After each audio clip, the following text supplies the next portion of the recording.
نحمده ونصلي على رسوله الكريم اما بعد فاعوذ بالله من الشيطان الرجيم بسم الله الرحمن الرحيم رب اشرح لي صدري ويسر لي امري واحلل عقدة من لساني يفقهوا قولي۔ ہمارا جو مطالعہ قرآن حکیم کا جو منتخب نصاب سلسلے وار زیر درس ہے ان مجالس میں، اس کا جو شائع شدہ کتابچہ ہے اس کی روح سے اس کا اگلا سبق ہے سورہ تحریم۔ خاندانی زندگی کے اعتبار سے ایک خاص پہلو کے جو سورہ تحریم کے اندر بیان ہوا ہے، لیکن میں آج یہ چاہتا ہوں کہ اس موضوع کا تعارف کراؤں کہ ترتیب ہمارے ہاں کیا ہے۔ دیکھیے، یہ پورا انسانی معاشرہ جو ہے اس کی جڑ بنیاد تو ہے فرد، ہر فرد۔ فرد ٹھیک ہوگا تو معاشرہ ٹھیک ہوگا، فرد ٹھیک نہیں ہوگے تو معاشرہ کیسے ٹھیک ہو جائے گا؟ ہاں، یہ ہو سکتا ہے کہ 100% فرد کبھی صحیح نہیں ہوتے، لیکن غالب اکثریت صحیح لوگوں کی ہو، پھر کوئی شریر ہے، بدمعاش ہے، مجرم ہے، تو ٹھیک ہے، وہ نبٹتے رہتے ہیں ان کے ساتھ۔ لیکن اگر غالب اکثریت جو ہے وہ برے لوگوں کی ہو تو اس معاشرے میں خیر کہاں سے آ جائے گا؟ تو پہلا کام تو ہے فرد کو بنانا، اس کی تعمیر سیرت۔ ہم نے جو مقامات اب تک پڑھے ہیں مطالعہ قرآن حکیم کے اس منتخب نصاب کے تیسرے حصے میں، وہ انفرادی شخصیت کے اعتبار سے سورہ مومنون کی ابتدائی آیات، سورہ معارج کی ہم مضمون آیات، پھر یہ سورہ فرقان کا آخری رکوع۔ فرد سے آگے چلتے ہیں تو پھر ایک خاندان کا معاملہ آتا ہے، اور یہ خاندان جو ہے اگر یہ مضبوط ہو، مستحکم ہو، اس میں خیر ہو، صلاح ہو، اس میں امن ہو، شانتی ہو، اطمینان ہو، تو ظاہر بات ہے کہ پھر پورے معاشرے میں یہ ویلیوز پھیلیں گی۔ اس لیے کہ باقی معاشرہ جو ہے وہ در حقیقت خاندانوں سے مل کر بنا ہے۔ اب ہمارا ملک ہے، اگر اس میں 14 کروڑ کی آبادی ہے تو اگر ہر خاندان میں آپ آن دی ایوریج 7 آدمی شمار کریں تو گویا کہ 2 کروڑ خاندانوں پر مشتمل ہے پاکستان کا معاشرہ۔ تو اگر اصلاح کا عمل چلے گا تو فرد کے بعد خاندان کے ادارے کو مستحکم کیا جائے۔ یہی وجہ ہے، دیکھیے، قرآن مجید میں سیاسی نظام کے بارے میں بہت کم مباحث آئے ہیں، بہت کم آئے ہیں۔ اقتصادی نظام کے بارے میں کچھ احکام آئے ہیں اور کچھ اس کے اصول رہنما دے دیے گئے۔ معاشرہ جب وجود میں آتا ہے خاندانوں کے جمع ہونے سے، اس کے بارے میں بھی معاشرتی ویلیوز کیا ہونی چاہیے اور معاشرتی ایونز، برائیوں کا کیا تصور ہے، یہ بھی قرآن مجید میں آیا۔ لیکن سب سے زیادہ تفصیل کے ساتھ قرآن مجید میں آئلی قوانین آئے۔ کتنی تفصیل سے آئے؟ یوں سمجھیے پیرامڈ ہے۔ پیرامڈ کیا ہے؟ سب سے زیادہ قرآن مجید کا حصہ آپ کو ملے گا فرد کو درست کرنے کے لیے، اس کے نظریات درست ہوں، اس کے خیالات درست ہوں، اس کے عقائد درست ہوں، وہ اللہ کو مانے، شرک سے بچے، توحید کو مانے، آخرت کو مانے، رسالت کو تسلیم کرے، پھر اس کے اعمال درست ہوں، جس کو کہ ہم پڑھ رہے ہیں اس وقت جو ہے۔ اس کے بعد خاندان کی اصلاح ہو، خاندان مستحکم ہو، خاندان میں صلاحیت ہو، صالحیت ہو، پھر معاشرہ خاندانوں کے اوپر جو مشتمل ہے، پھر ایک اقتصادی نظام، پھر ایک سیاسی نظام۔ یہ پیرامڈ ہے۔ سب سے زیادہ تفصیلی باتیں انفرادی شخصیت کو درست کرنا، اور پھر اس سے کم یہ ہے خاندانی نظام کے لیے آئلی قوانین۔ سورہ بقرہ میں کئی رکوع ہیں کہ جو مسلسل چلے گئے ہیں نکاح و طلاق کے معاملے میں۔ اس کے بعد آتا ہے معاشرہ۔ اس کے بعد جو لیٹسٹ کانسیپٹ ہے انسانی، یوں سمجھیے عمرانیات کے اندر، سوشولوجی جو ہے، ہیومن سوشولوجی، اس میں لیٹسٹ کانسیپٹ ہے ریاست، اسٹیٹ۔ اور اس سے بھی آگے اب جو معاملہ جا رہا ہے وہ گلوبل اسٹیٹ قائم کرنا، ورلڈ آرڈر قائم کرنا۔ ادھر انسان جا رہا ہے، اور وہ جا رہا ہے خباثت کے تحت۔ اگرچہ ہمارا ایمان اور عقیدہ ہے کہ ورلڈ اسٹیٹ قائم ہوگی اور نیکی کی قائم ہوگی بالآخر۔ ابھی شرارت کو جو ہے پنپنے کا اور موقع ملے گا، اللہ تعالیٰ اور ان کی رسی دراز کرے گا، لیکن بالآخر خلافت علی منہاج النبوت کا نظام پوری دنیا میں قائم ہو۔ تو گلوبل اسٹیٹ جو ہے وہ بھی وجود میں آئے گی، ہمارے نزدیک بھی آئے گی، یہودیوں کے نزدیک بھی آئے گی، عیسائیوں کے نزدیک بھی آئے گی۔ عیسائی بھی سمجھتے ہیں کہ گلوبل اسٹیٹ امریکہ کدھر جا رہا ہے؟ New world order. New world order کے لیے IMF ہے، ورلڈ بینک ہے. نیو ورلڈ آرڈر کے لیے یونائٹڈ نیشنز ہے. نیو ورلڈ آرڈر کے لیے اب WTO ہے، ورلڈ ٹریڈ آرگنائزیشن ہے. اسی کے لیے ٹرپس کا معاہدہ ہے. یہ سارے سب کچھ کیا ہو رہا ہے؟ کدھر جا رہا ہے معاملہ؟ Social engineering program united nations کے تھرو کس طرف جا رہا ہے کہ پوری دنیا کے اندر ایک ہی تہذیب ہو، وہی بے حیائی جو ہمارے ہاں ہے، اور وہی مرد اور عورت کو بالکل شانہ بشانہ لا کر میدان میں کھڑا کر دینا.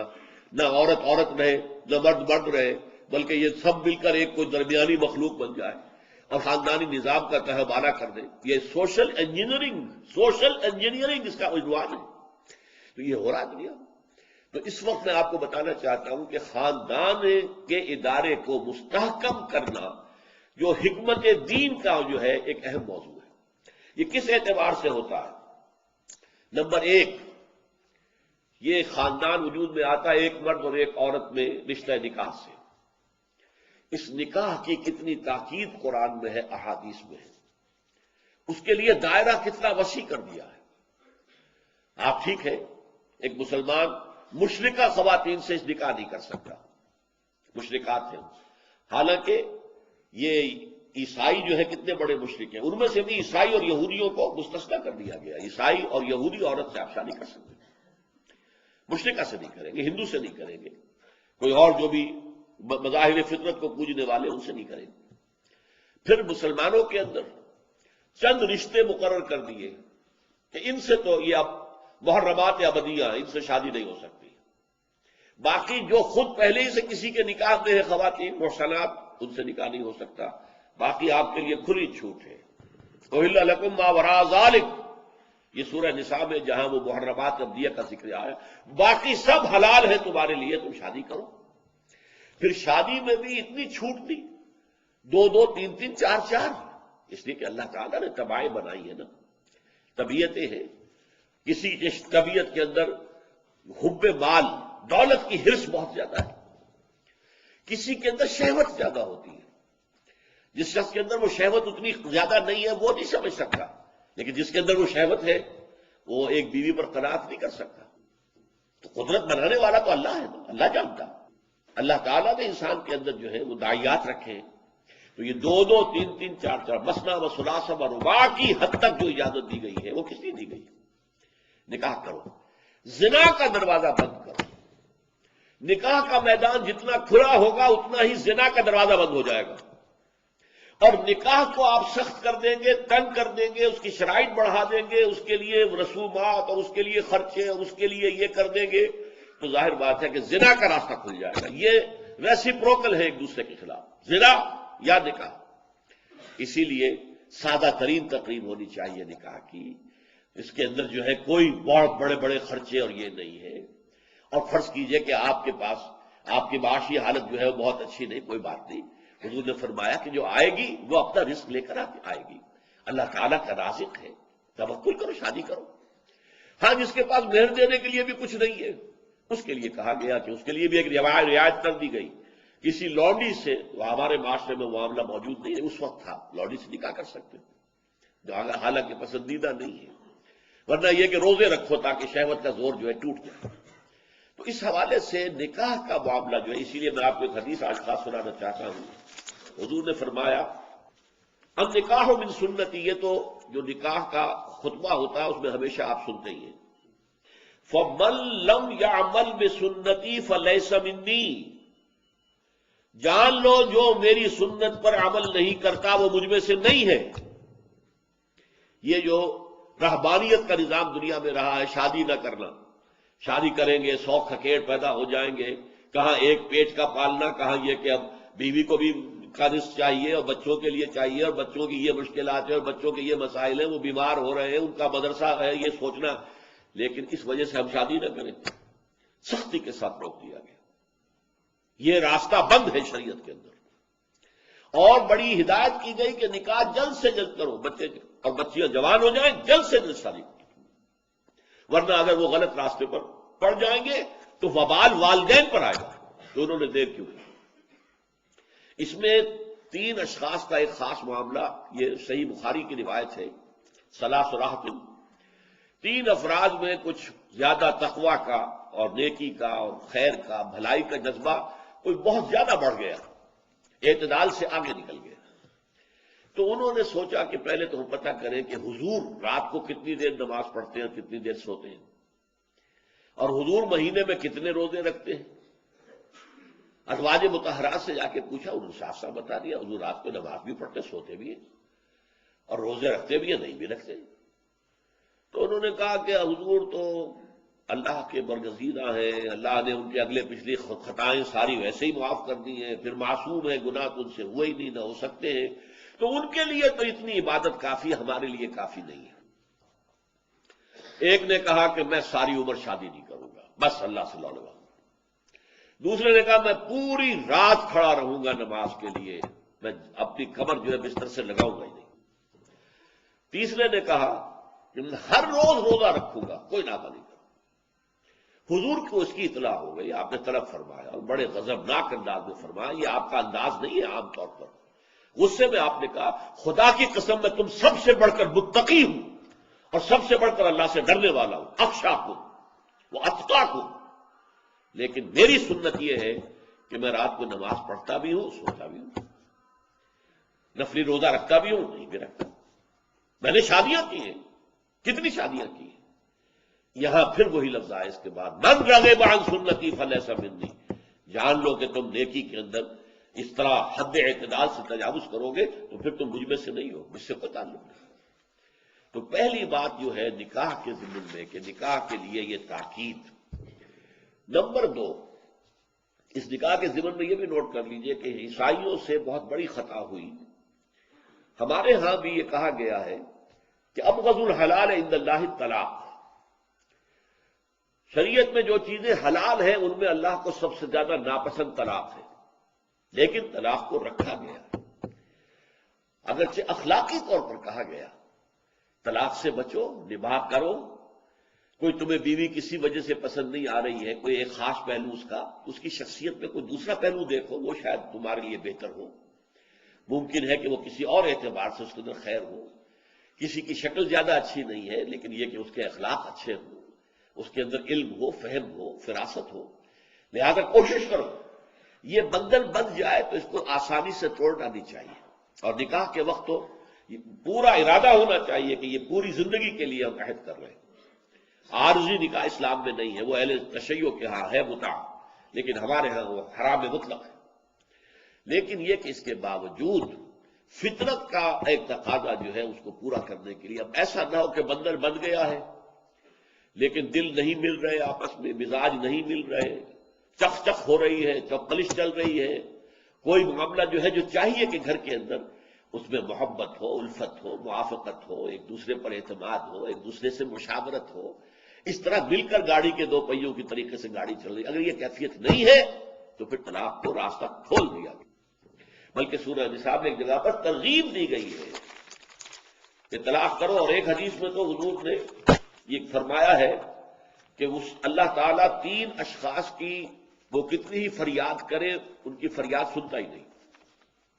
ایک ایسا شخص جو اپنی بیوی کے ہاتھوں نالا ہے، وہ کچ خلق ہے یا جو بھی ہے اس کے اندر، یہ سب ہے، روتا رہتا ہے، اس کی شکایت طلاق نہیں دیتا، تو اللہ اس کی بات نہیں سنے گا۔ جب میں نے تمہارے لیے دروازہ کھولا ہوا ہے کیوں نہیں اسے اختیار کرتے؟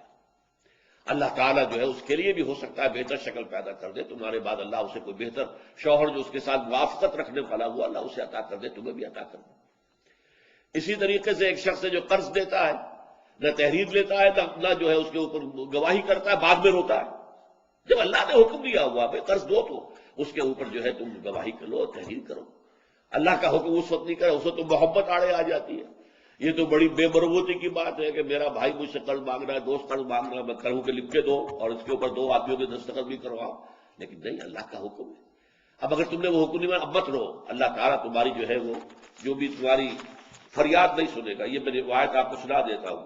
وقد روى شعبة عن فراس من الشعبي عن ابی بردہ عن ابی موسیٰ قال 3 يدعون الله فلا يستجيب لهم، 3 قسم کے لوگ وہ ہیں جو اللہ سے دعائیں کرتے ہیں، اللہ ان کی دعا قبول نہیں کرتا۔ رجل كانت له امرأة سيئة الخلق فلم يطلقها، ایک آدمی وہ ہے جس کی بیوی جو ہے وہ بہت ہی کج خلق ہے لیکن اسے طلاق نہیں دیتا. وَرَجُلٌ آتَىٰ مَالَهُ سَفِيًّا وَقَدْ قَالَ اللَّهُ تَعَالَىٰ لَا تُؤْتُوا السُّفَهَاءَ أَمْوَالَكُمْ. اور ایک ایسا انسان جو کہ کسی نادان ناسمجھ کے حوالے اپنا مال کر دیتا ہے، جبکہ اللہ تعالیٰ کا حکم ہے کہ ناسمجھ لوگوں کے حوالے اپنے مال نہ کرو. وَرَجُلٌ لَهُ عَلَىٰ رَجُلٍ دَيْنٌ.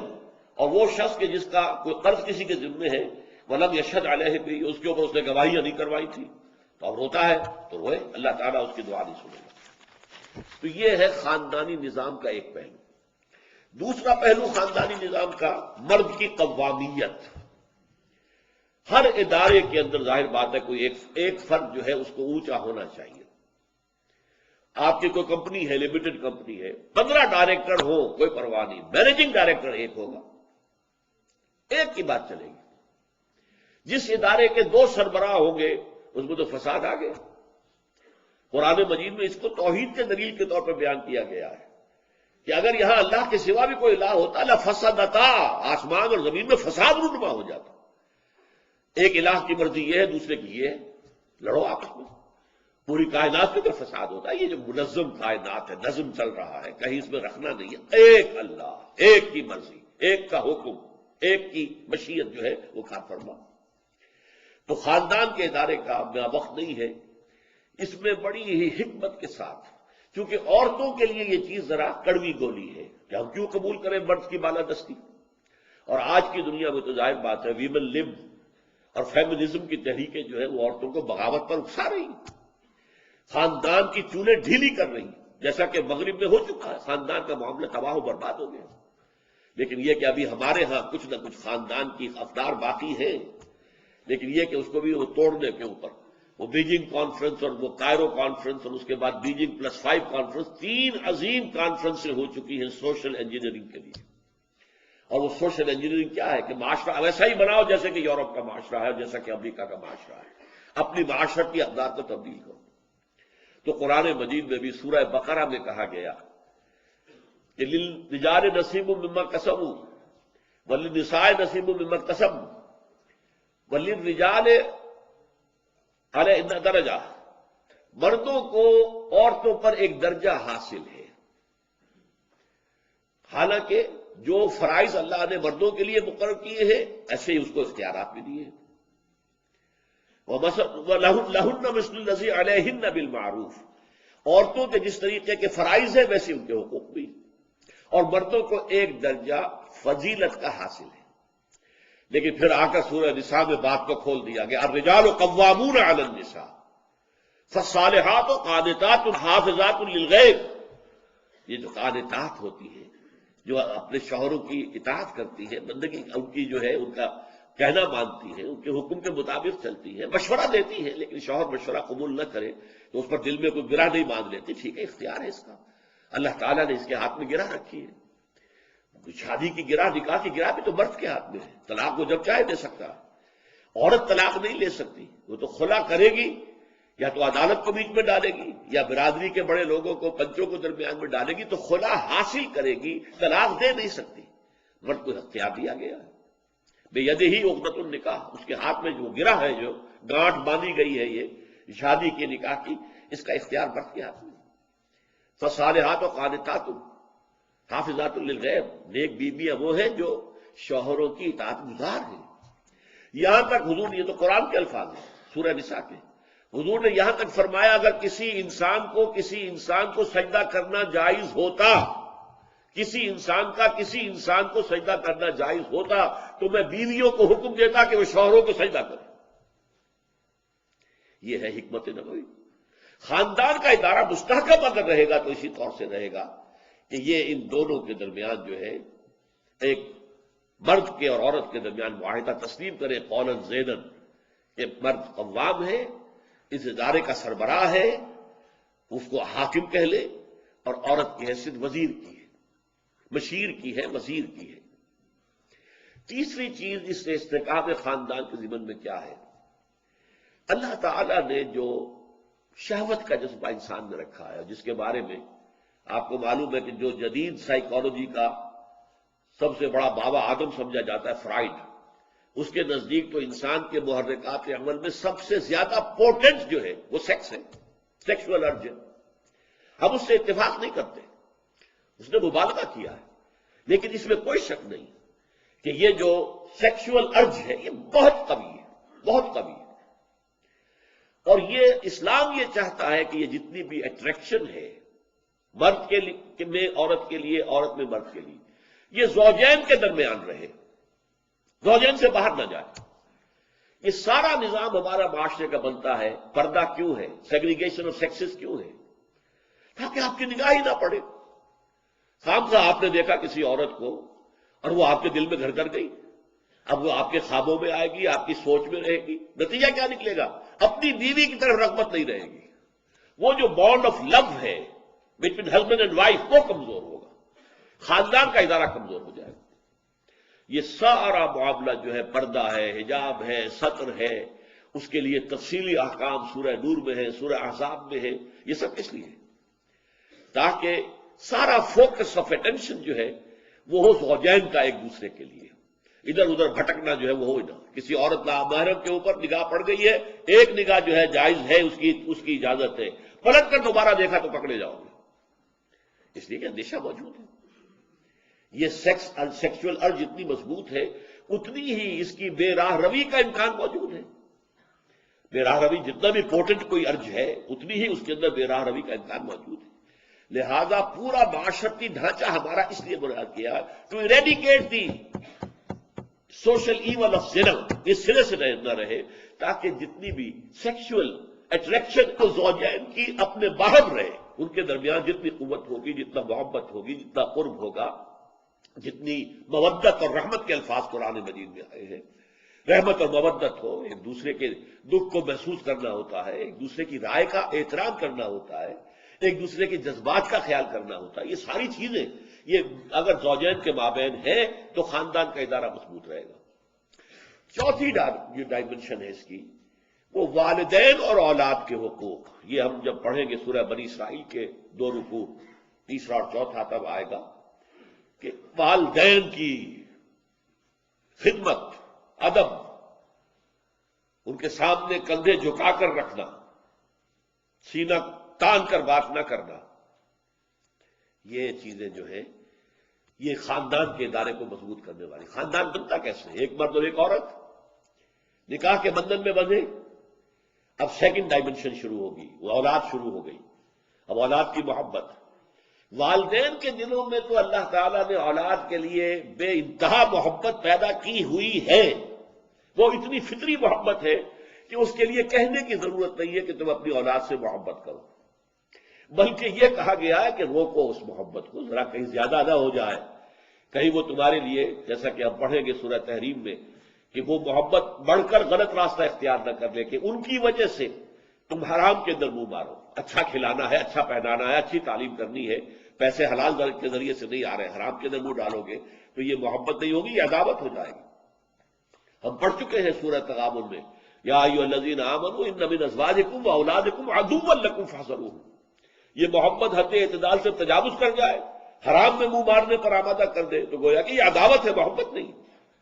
البتہ اولاد کے دل میں والدین کے لیے محبت کا فطری جذبہ نہیں ہے، یہ سلیم الفطرت اولاد ہوتی ہے، وہ احسان مانتی ہے اپنے والدین کا، وقل رب ارحمہما کما ربیانی صغیرا۔ لیکن یہ اولاد جب جوان ہو جاتی ہے، پہلے تو ٹھیک ہے ان کی محبت بھی والدین کے ساتھ ہوتی ہے، جوان ہو گئی، شادیاں ہو گئی، ان کی محبت کا نیا نیوکلیس وجود میں آ گیا، بیٹے کے لیے اب اس کی بیوی آ گئی ہے، ظاہر بات ہے کہ ان کے درمیان بھی محبت مطلوب ہے، اولاد ہو گئی تو اور زیادہ محبت جو ہے ان کا برکس جو ہے وہ اولاد ہو جائے گی۔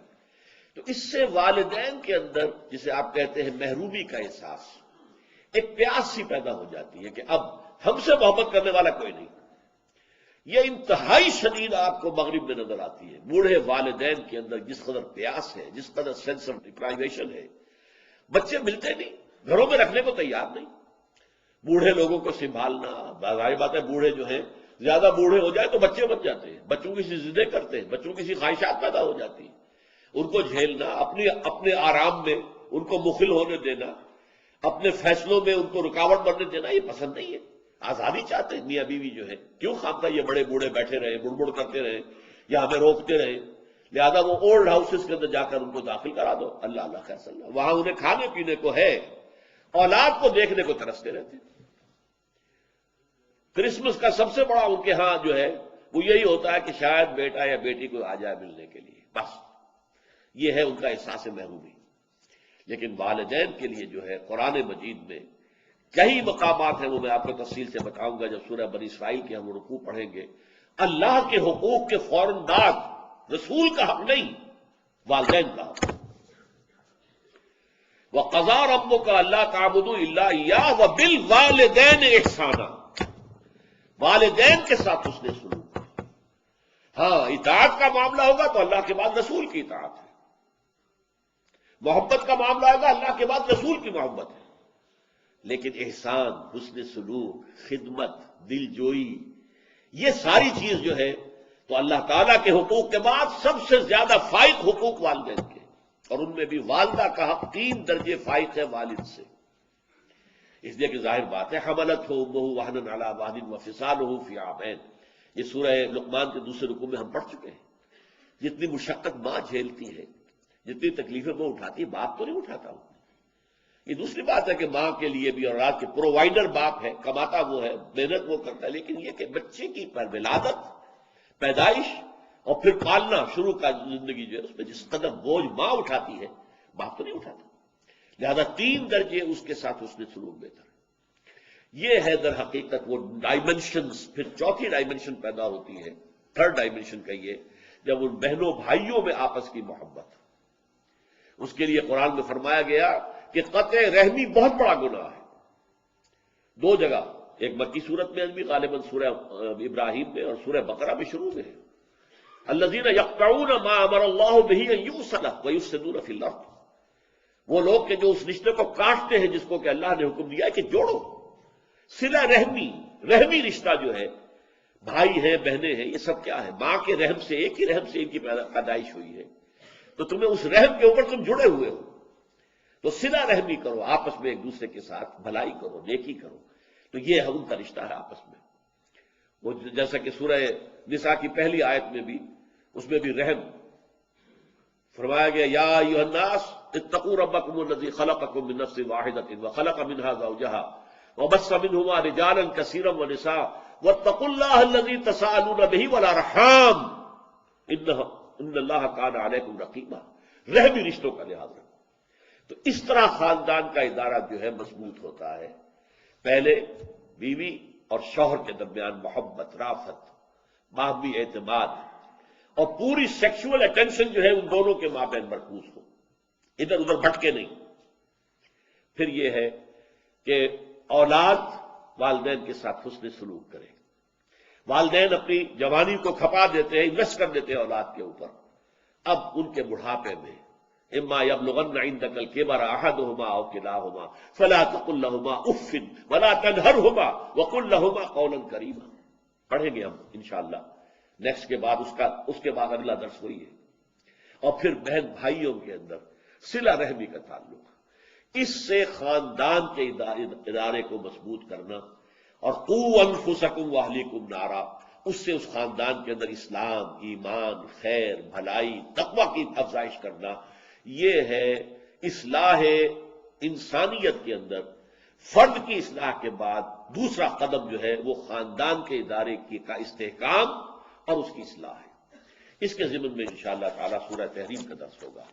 بارک اللہ لی ولکم فی القرآن العظیم ونفعنی وإیاکم بالآیات والذکر الحکیم۔